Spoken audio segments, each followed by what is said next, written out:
আসসালামু আলাইকুম। সবাই কেমন আছেন? আমি ভালো আছি আল্লাহর রহমতে।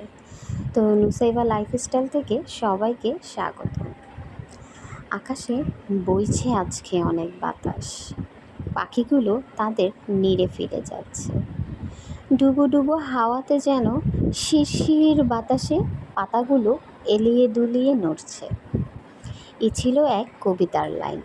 যাই হোক, তো এই সুন্দর ফুলগুলো আমাকে প্রচুর মনোমুগ্ধকর করেছে।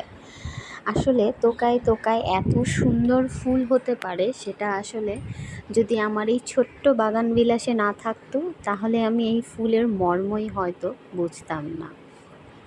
তো আকাশটা আজকে এত সুন্দর, বিকালের বাতাস, ঝিরিঝিরি হাওয়া, একটু বৃষ্টিরও স্রোত, খুবই ভালো লাগতেছিল।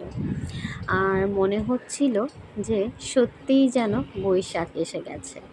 এখন তো ঝড় হবে, বৃষ্টি হবে, আম পড়বে, আরও কত কিছু। তো বসে বসে এটাই ভাবছিলাম যে ঢাকা শহরে আমরা কি আসলে সেই গ্রামের দৃশ্য দেখতে পাই?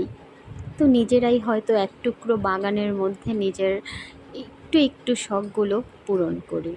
তো এই ফুলটা মানে কিছুক্ষণ পরপরই আমাকে এত মন কেড়েছে যে আমি ওকে বারবার দেখাচ্ছি।